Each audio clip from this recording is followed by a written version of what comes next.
Hello aspirants, उम्मीद है आप लोग की पढ़ाई अच्छी चल रही होगी। देखिए, हम लोग आर्ट एंड कल्चर, कला और संस्कृति कर रहे थे, है ना। और ईयर कौन सा है? 2024।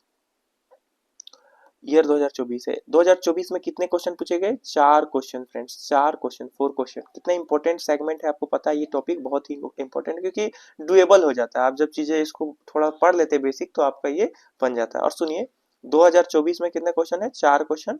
और 2025 का मैंने वीडियो अपलोड कर चुका हूं मैं पहले ही, ठीक है। 2025 का कहाँ मिलेगा आपको?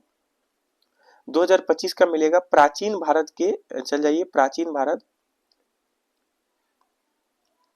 प्राचीन भारत पीवाईक्यू, है ना। यूपीसी प्रीलिम्स करके एक प्लेलिस्ट है, उसमें आप 2025 में प्राचीन भारत और आर्ट एंड कल्चर का मिक्स है, ठीक है। क्योंकि कभी कभी इसे आर्ट एंड कल्चर को अलग नहीं करके प्राचीन भारत के सेगमेंट में रखा जाता है, इसलिए ये चीज मिलेगा। अब मैं फिर से बता रहा हूँ, ये लास्ट वीडियो है प्रेम, ये 2024 का, ठीक है। इस ईयर आपको आर्ट एंड कल्चर का, ठीक है। हालांकि 2026 का पीटी होगा तो मैं उसका भी आपको एनालाइज करवाऊंगा, पर अभी समझिए कि 2011 से, ठीक है, मैं ये चीज फिर लास्ट बता रहा हूँ, 2011 से 2024 तक आपको यहाँ पे मिल जाएगा। इसका अलग प्लेलिस्ट है ना,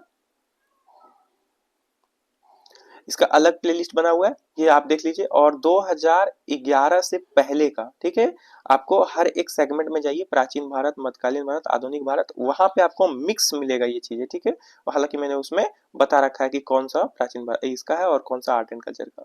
देन 2025 का समझिए, 2025 का आप क्या करिए, प्राचीन भारत के सेगमेंट में चले जाइए, प्राचीन भारत, है ना। तो प्राचीन भारत के सेगमेंट में चल जाइए और प्राचीन भारत में आपको वहां पे मिल जाएगा कि क्या चीजें यहाँ की है, ठीक है। अब आइए 2024 में आते हैं, सीधा क्वेश्चन को सॉल्व करते हैं फ्रेंड्स। कि इसमें 4 क्वेश्चन है। पहला क्वेश्चन है, निम्नलिखित में से कौन सा नाटककार भास की रचना है? नाटककार भास के बारे में पढ़ना था, इससे पीवाईक्यू पहले भी आ चुके हैं ना। तो यहाँ देखिए, कौन कौन से नाटककार भाष्य का रचना है, समझिए। काव्यांलंकार, है ना, काव्यालंकार, नाट्यशास्त्र, मध्यम वयो व्यायोग और महाभाष्य। तो कौन सा है इसको बताइए? मध्यम व्यायोग, ठीक है। ये नाटककार भास की रचना है, ठीक है। और ये सब किसकी रचना है, ये आपको सर्च करना है। इसका नाम लिख लीजिए बगल में कहीं पे, ठीक है, अपने नोट्स में। मैं उम्मीद कर रहा हूँ आप नोट्स बना रहे होंगे पीवाईक्यू का। 1995 से हम लोगों ने सारे पीवाईक्यू कर रहे हैं, ठीक है। जैसे हिस्ट्री कंप्लीट होगा, हिस्ट्री का पूरा सेगमेंट अब होने ही वाला है, मॉडर्न इंडिया का अब आ जाएगा प्लेलिस्ट फ्रेंड। उसके बाद क्या होगा कि कुछ बेसिक बुक और एडवांस बुक मैं हिस्ट्री का करवा दूंगा, फिर हम लोग अदर सब्जेक्ट में जाएंगे। बहुत ही इजी लैंग्वेज में मैं तैयारी करा रहा हूँ, ठीक है। मैं ज्यादा फैंसी इसको रखूंगा नहीं, बस इजी इजी लैंग्वेज में मैं कराता चल रहा हूँ। आप लोग बस इसका नोट्स बना के कंप्लीट करिए, आपका सिलेक्शन नजदीक हो जाएगा। तो आगे थोड़ा सा समझिए भास के बारे में, थोड़ा सा जब हम लोग और डिटेल पढ़ेंगे तो भास के बारे में और अच्छा जानेंगे। यहाँ सिर्फ क्वेश्चन में आया था इसका जिक्र, इसलिए इसके बारे में थोड़ा सा बताया गया है। पहले ज्ञात संस्कृत नाटककार थे तो ऐसा ये पहले ही, मतलब सर्वप्रथम जो संस्कृत के नाटककार माने जाएंगे वो ये पहले ज्ञात थे, ठीक है, भास, ठीक है। और अब तक ये उनके कोई पूर्ण नाटकों की खोज की जा चुकी है। तो इनके कई पूर्ण नाटक, मतलब कई सारे जो पूरा नाटक लिखा हुआ है, पूरा जो नाटक ये लिखे होंगे भास, उनका कई सारा खोजा जा चुका है। उन्होंने महाभारत के प्रसंगों पर आधारित 5 नाटक लिखे। तो महाभारत का प्रसंग क्या है कि आपस में फैमिली में युद्ध होता है फ्रेंड्स ना, डिवाइड, आपने पढ़ा है महाभारत या फिर देखा होगा या सुना होगा महाभारत के बारे में। तो महाभारत भी हालांकि हम लोग ऑप्शनल लेवल में पढ़ेंगे, पूरा डिटेल नहीं जाएंगे, कुछ जो सिलेबस के अकॉर्डिंग उसको समझेंगे। तो आप चैनल में बने रहिए। आपको मैं फिर बता रहा हूँ एक चीज, कि डेली करंट अफेयर्स भी इसमें आपको अब मिलेगा, ठीक है। होल मतलब सिलेबस जो चीजें यूपीएससी में मतलब आपको वो सब इसमें मिल जाएगा, ठीक है।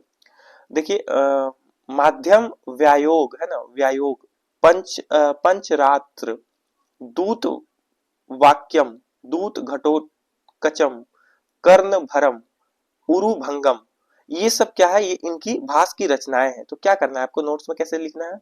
इसको लिखिए कि पहले ज्ञात संस्कृत नाटककार थे। संस्कृत के जो नाटककार है ये पहले कौन है? फर्स्ट संस्कृत के नाटककार आप मान सकते हैं कि अभी तक जाना गया ये भास है, ठीक है, ये लिखिए। और दूसरा, इसके 5 नाटक हैं, ये पांचों नाटक का नाम लिखिए। और ये किस पर आधारित है? महाभारत पर आधारित है, ये लिखिए। और ऐसे नोट्स आप बनाते चलिए। भाह मह के बारे में समझिए। भाह मह संभवतः 7वीं शताब्दी के विद्वान थे, जिन्होंने संस्कृत काव्य शास्त्र पर काम किया। तो इन्होंने भी संस्कृत काव्य शास्त्र पर काम किया। कुछ भाषाएं हैं जैसे पाली भाषा, संस्कृत भाषा, हिंदी भाषा और तमिल भाषा, कुछ जो महत्वपूर्ण भाषाएं हैं जो इतिहास में रोल रखता है फ्रेंड्स, जिसका बार बार जिक्र हुआ है, तो उसमें जो प्रमुख जो लेखक हैं, कवि हैं, उनके बारे में और उनकी रचनाएं और वो किससे संबंधित है और उन रचनाओं में जो प्रमुख कहानियां हैं उसको आपको याद रखना है। ये चीज आप समझ पा रहे हैं? यहाँ देखिए, तो महा महा भामह जो है ये 7वीं शताब्दी के विद्वान है, मान लीजिए इसको, है ना, ऐसा माना गया है। और जिन्होंने संस्कृत काव्य शास्त्र पर काम किया है, माना जाता है उन्होंने संस्कृत ग्रंथ काव्य अलंकार की रचना की थी और वह दंडीन के समकालीन थे। तो समकालीन कौन था ये भी आपको याद रखना है। तो इसमें ऐसे लिखिए, आप इसको लिखिए महाभाव, ब्रैकेट में लिखिए, संभवतः 7वीं शताब्दी के विद्वान थे, संस्कृत काव्य शास्त्र पर काम किया और संस्कृत ग्रंथ काव्य अलंकार की रचना की, और ये समकालीन किसके थे? दंडीन के समकालीन। तो इस तरह से आप ब्रैकेट में अपने शॉर्ट चीजें लिखते चलिए। भरत द्वारा नाट्य शास्त्र, समझ आ रहा है? भरत जो लिखे हैं अपने नाट्य शास्त्र, उसमें प्रदर्शन, अभिनयन, है ना, क्या है? अभिनय, है ना, जो अब प्रदर्शन मतलब उसको अच्छे से प्रदर्शन किया गया है, अभिनय भी किया जा सकता है, भाव भंगिमाएं भी हैं, और मंच निर्देशन और अभिनय से संबंधित नियमों का वर्णन किया गया है। तो कैसे अभिनय किया जाता है, कैसे किसी चीज को प्रदर्शित किया जाता है स्टेज में, आप समझ पा रहे हैं? नाटक का स्टेज होता है ना, उसमें कैसे, और भाव भंगिमाएं कैसे होता है, एब्रोस का कैसा, गुस्सा का कैसा चेहरा, है ना, प्रेम का कैसा भाव, मंच निर्देशन और मंच का निर्देश कैसे किया जाएगा, और अभिनय, जो चीजें अभिनय कैसा किया जाए, प्रस्तुतिकरण कैसा किया जाएगा।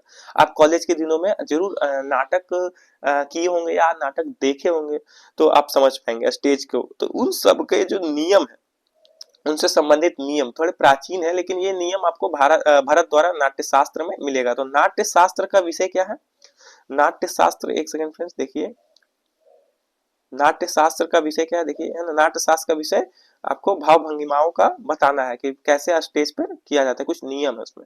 महाभाष्य के बारे में समझिए, महाभाष्य की रचना पतंजलि है। तो पतंजलि किसकी रचना है? महाभाष्य की। इसको लिखिए और टाइम पीरियड लिखिए, 2री शताब्दी ईसा पूर्व ने की थी। महाभाष्य ने 2री शताब्दी ईसा पूर्व में पतंजलि की रचना की थी।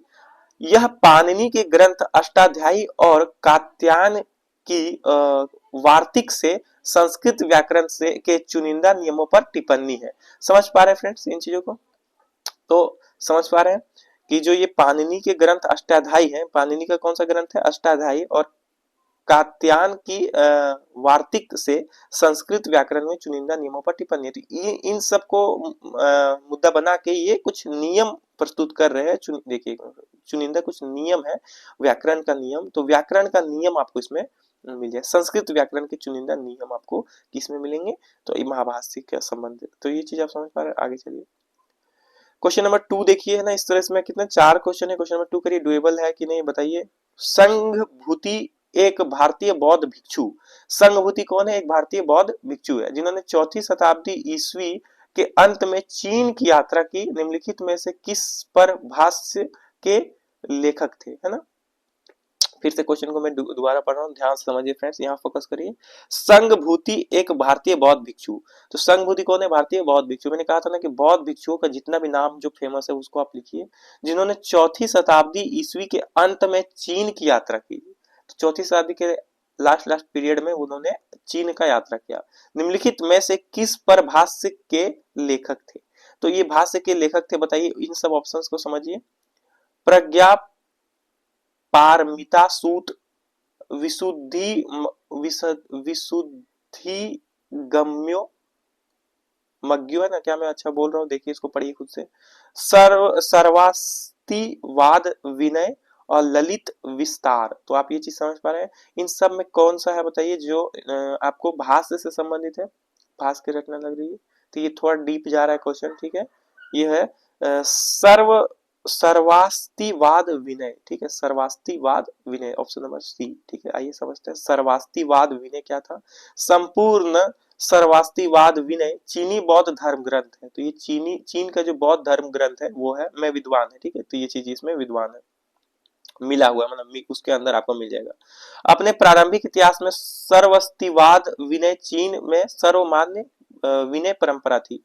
तो एनसीईआरटी में और बेसिक बुक्स में आप पढ़ते हैं कि जो विनय परंपरा है उसमें चीन का संबंध बताया जाता है और उसकी सर्वमान्य पुस्तक का जिक्र है, तो आपको उसको पढ़ना है फ्रेंड्स। उस टाइम पीरियड में कौन से थे उनको भी पढ़ना है। संघभूति जो है सर्वस्तिवाद विनय पर भाष्य के लेखक थे, तो भाष्य के लेखक थे इस सर्वास्तिवाद विनय पर, ठीक है। तो आप ये सब लिखिए। फिर है प्रज्ञा पारामिता सूत, प्रज्ञा पारामिता सूत, इसके बारे में थोड़ा समझिए। प्रज्ञा पारामिता सूत जो है महायान सूत्रों से में सबसे पुरानी है। तो ये महायान है ना, महायान और आपको है ना हीनयान मैंने बताया था, महायान जो है उसका सबसे पुराने सूत्रों में से एक है और साथ ही महायान बौद्ध दर्शन की नींव भी है। तो महायान बौद्ध दर्शन का जो नींव है वो यही है, ठीक है फ्रेंड्स। ये बहुत इंपॉर्टेंट आपको ग्रंथ है। ये दुर्लभ ग्रंथ बौद्ध धर्म ग्रंथों के साथ साथ चीनी एवं तिब्बती धर्म ग्रंथों दोनों में पाए जाते हैं। तो ये तो बौद्ध धर्म तो पाया जाता है फ्रेंड्स, साथ में चीनी और तिब्बती धर्म ग्रंथों में भी पाए जाते हैं।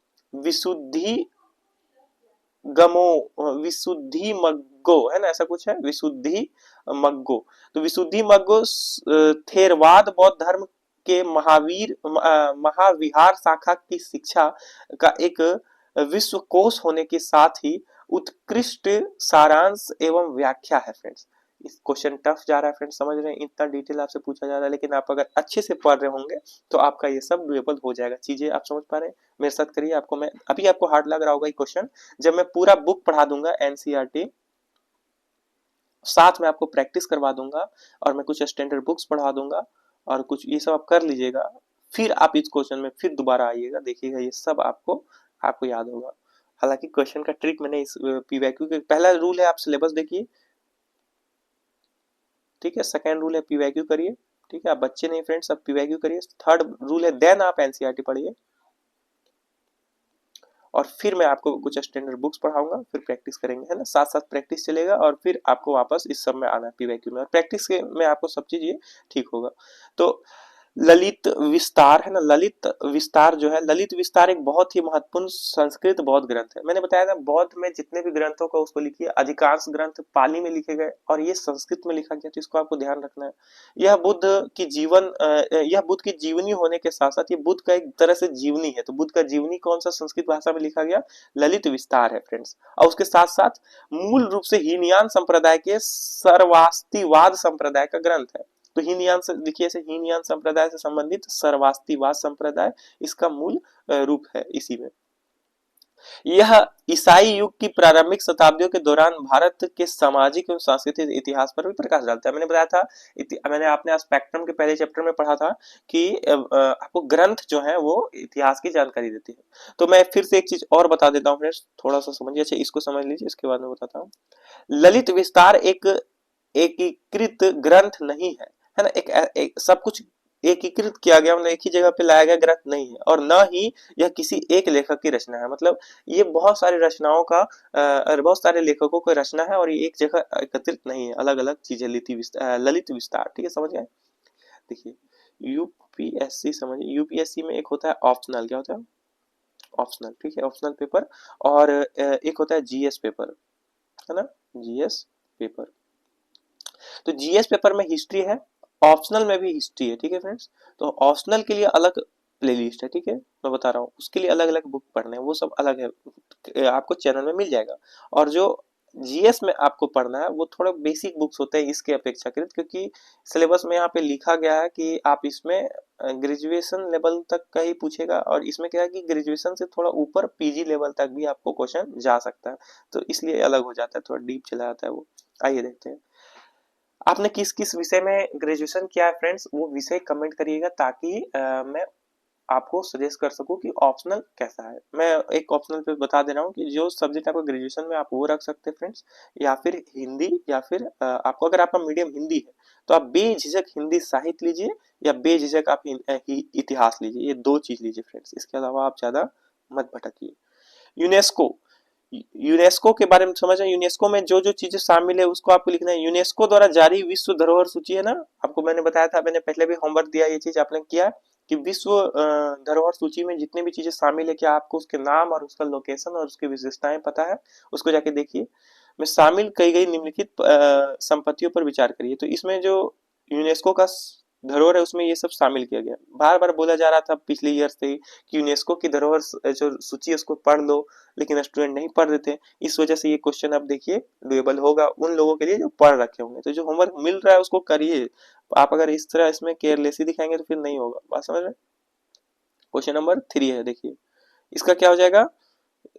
देखिए उपयुक्त में से कितने संपत्तियों को 2023 में शामिल किया गया, ठीक है। तो कितने को शामिल किया गया, केवल एक को, केवल दो को, केवल तीन को और सभी चार को। कौन कौन से हैं इसको पढ़िए। शांति निकेतन, रानी की वाब, होयसल के पवित्र मंदिर समूह, बोध गया स्थित महाबोधि मंदिर परिसर। तो ये करंट अफेयर से क्वेश्चन है ना, करंट अफेयर से। और एक चीज बता रहा है कि अगर आपने पूरा लिस्ट पढ़ा है तो आपको पता होगा कि कौन से पहले से है और कौन से 2023 में है। तो ये आपको 2024 का पीवाईक्यू है और 2023 का आपको क्वेश्चन पूछ रहा है, समझ रहे हैं। 2023 का क्वेश्चन करंट अफेयर्स पूछ रहा है 2024 के पेपर में। तो एक ईयर का करंट अफेयर्स इंपॉर्टेंट है ना। तो अगर हम अभी से करंट अफेयर्स तैयार करेंगे 2024 से, तो 2025 के क्वेश्चंस में आपको 2025 के 2026 के क्वेश्चन में आपको बहुत ही हेल्प होगा, है ना। और आप करंट अफेयर्स के लिए मैं देख चुका हूँ कि हिंदी मीडियम बहुत भटकता है, इसलिए मैं क्या कर रहा हूँ कि करंट अफेयर्स के लिए मैं डेली न्यूज़पेपर लाऊंगा, ठीक है। उसको आप करिए, ठीक है, मैं वो करने जा रहा हूँ। केवल एक, केवल दो, केवल तीन और सभी चार। तो क्या होगा आंसर इसका, क्वेश्चन नंबर 3 का बताइए। केवल दो होगा, है ना, दो को सही है फ्रेंड्स। देखिए केवल दो। आइए इसका आंसर हो जाएगा बी। थोड़ा समझिए। शांति निकेतन जो है ये पश्चिम बंगाल में स्थित है, रविन्द्रनाथ टैगोर द्वारा स्थापित किया गया है। ये इसके बारे में तो कितनी बार वीडियोस आई थी, करंट अफेयर्स में बहुत चर्चा में था। एक आवासीय विद्यालय है फ्रेंड्स, साथ साथ प्राचीन भारतीय परंपराओं एवं धार्मिक एवं सांस्कृतिक सीमाओं से परे मानवता की एक एकता की दृष्टि पर आधारित कला का केंद्र है। तो समझिए ये क्या है। रविन्द्रनाथ टैगोर जी ने एक स्कूल स्थापित किया था जहाँ पे आवास भी मिलेगा, मतलब रह भी सकते हैं। ये पश्चिम बंगाल में स्थित है। ये स्कूल के साथ साथ थोड़ा प्राचीन भारतीय परंपराओं के धार्मिक एवं सांस्कृतिक सीमाओं से परे मानवता पर आधारित है ना, मतलब मानवता का एकता, समझ रहे फ्रेंड, जो ह्यूमन का जो एकता है उस पर आधारित एक कला केंद्र था, ठीक है फ्रेंड्स, ये समझिए। मुख्य रूप से अभी याद रखिए कि ये एक रविन्द्रनाथ टैगोर ने स्थापित किया और ये एक स्कूल है फ्रेंड्स, आवासीय स्कूल, बस इतना आप याद रखिए। आगे चलिए। शांति निकेतन को वर्ष 2023 में यूनेस्को द्वारा भारत के 41वें विश्व धरोहर सूची के रूप में मान्यता दी गई, है ना। तो ये पहला सही हो जाएगा, शांति निकेतन, है ना। शांति निकेतन 2023 में मिला था, तो ये सही है। और एक कौन सा सही है फ्रेंड्स। रानी की वाब गुजरात, है ना, रानी की वाब गुजरात। सरस्वती नदी के तट पर स्थित रानी की वाब का निर्माण 11वीं शताब्दी में एक राजा की स्मृति ने करवाया था। तो ये चीज आप समझ गए कि 11वीं शताब्दी में सरस्वती नदी के तट पर आपको इसका स्मृति में करवाया गया था।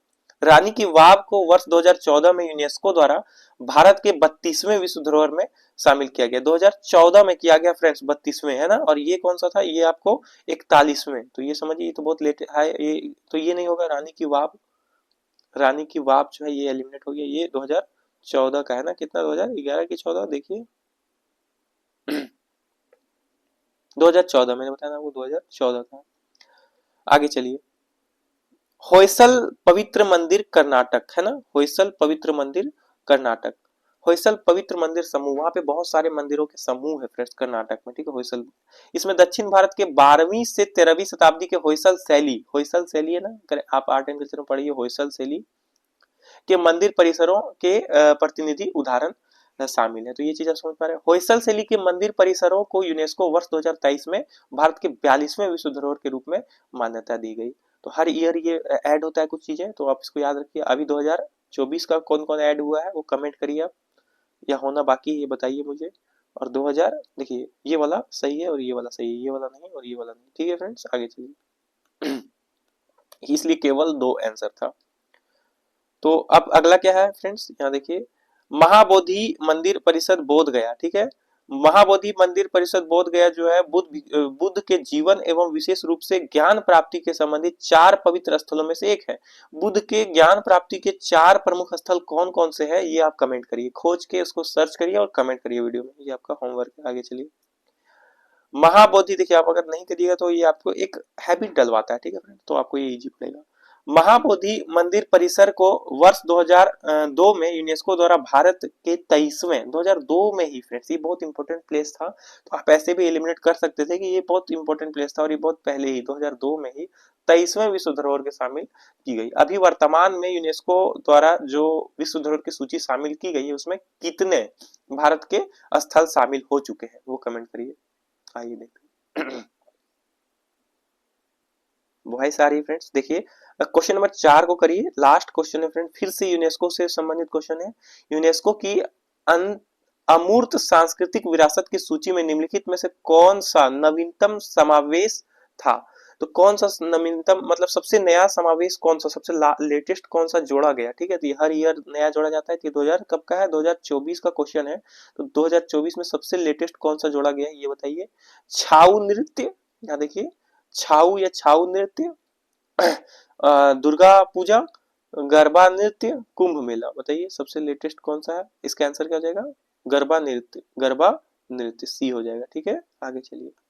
गरबा नृत्य के बारे में थोड़ा समझिए। गरबा एक अनुष्ठानिक और भक्ति नृत्य है, तो ये अनुष्ठानिक है, अनुष्ठान के रूप में किया जाता है और भक्ति नृत्य है। ठीक है, तो धार्मिक चीजें जो हिंदू त्योहार नवरात्रि गरबा किया जाता है ना, क्या आपने गरबा खेला है और गरबा खेलने के नियम होते हैं क्या आपको पता है? गरबा के बारे में आप जो जानते हो वो कमेंट करिए। ठीक है, त्योहार है नवरात्रि में इसे खेला जाता है फ्रेंड्स, नवरात्रि के अवसर पर इसे किया जाता है तथा यह नारी शक्ति फीमेल फेमिनिन एनर्जी है ना, फेमिनिन एनर्जी, फेमिनाइन एनर्जी या ऊर्जा हेतु समर्पित है। तो ये क्या है कि आपको नारी की शक्ति जो विमेन एम्पावर है उसको ये इंप्रूव करता है। तो ये आप समझिए, इसके बारे में बताइए कि नवरात्रि में गरबा क्या आपने खेला है, कैसे खेलता है ये बताइए। देखिए क्या क्या नियम होते हैं, कुछ कपड़े होते हैं क्या निर्धारित, ये सब आप बताइए। यूनेस्को की अमूर्त सांस्कृतिक विरासत की सूची में नवीनतम समावेश 2023 गुजरात का गरबा नृत्य है। ठीक है, गुजरात का था फ्रेंड्स गरबा नृत्य। ठीक है, आगे चलिए। क्या गुजरात के अलावा भी इसे किया जाता है ना? आप किस स्टेट से हैं और ये गरबा नृत्य किया है आपने कि नहीं नवरात्रि में, ये कमेंट करिएगा। छाऊ नृत्य 2010 और कुंभ मेला 2017, दुर्गा पूजा 2021, इस सबको इस टाइम पीरियड में इसको ऐड किया गया। ठीक है, तो ये आप समझ गए, 2010 में छाऊ नृत्य को ऐड किया गया, 2021 में दुर्गा पूजा को किया गया और 2017 को कुंभ मेला। और एक चीज और समझिए कि ये सबसे लेटेस्ट था। ठीक है, कौन सा? गरबा नृत्य। ठीक है मैडम, आपको यूं भी लगना चाहिए कि ये चीज और ये चीज प्रसिद्ध है कब का, मैंने छाऊ नृत्य भी बहुत पुराना है फ्रेंड, सबसे पुराना यही है इस सब में। तो ये चीज आप समझ गए। तो हम लोगों ने क्या किया, हम लोगों ने देखिए 2024 का पीवाईक्यू किया, 2024 का आर्ट एंड कल्चर कंप्लीट किया, आर्ट एंड कल्चर। 2025 का कहाँ मिलेगा आपको? 2025 का मिलेगा आपको प्राचीन भारत के, प्राचीन भारत के प्लेलिस्ट में चले जाइए, वहां आपको लास्ट वाला जो वीडियो है 2025 का, उसमें आपको आर्ट एंड कल्चर मिल जाएगा। ठीक है, आप समझ पा रहे हैं। और 2011 से पहले कैसे मिलेगा मैंने बताया ना, वो मिक्स मिलेगा आपको पीवाईक्यू के प्लेलिस्ट में, हिस्ट्री के पीवाईक्यू के प्लेलिस्ट में। ठीक है, इस तरह हिस्ट्री कंप्लीट हो जाएगा और फिर हम लोग अब सिर्फ बचा है मॉडर्न इंडिया, मॉडर्न इंडिया। ठीक है, और मैं एक चीज बता दूं कि वर्ल्ड हिस्ट्री जो है फ्रेंड्स, ये ऐसे सिलेबस में पीटी में नहीं है फ्रेंड्स और नहीं पूछा जाता है, पर कुछ ईयर, एक दो ईयर पूछा गया था, एक दो क्वेश्चन, उसको मैं अलग से मॉडर्न इंडिया वाले प्लेलिस्ट में ही डाल दूंगा कहीं पे, वो आप देख लीजिएगा। और या फिर मैं इसका अलग प्लेलिस्ट बना दूंगा। ठीक है, वो देख लीजिएगा आप। और दूसरा ये कि वर्ल्ड हिस्ट्री का क्वेश्चन जो होता है फ्रेंड्स, वो ऐसा आपको इग्नोर नहीं करना है, वो करंट अफेयर्स के माध्यम से या यूं कहे कि यूपीएससी ले ही लेता है, एक ना क्वेश्चन, एक दो क्वेश्चन वो पूछ ही लेता है। ठीक है, तो उसको भी आपको मैं उस अकॉर्डिंग से तैयार करूंगा। वर्ल्ड हिस्ट्री के लिए आपको कोई भी सब्जेक्ट के लिए दिक्कत नहीं होगा इस चैनल में, आप करते रहिए, आपको सब चीज हो जाएगा। थैंक यू फ्रेंड्स, तैयारी कैसे चल रही है कमेंट करिएगा। ठीक है।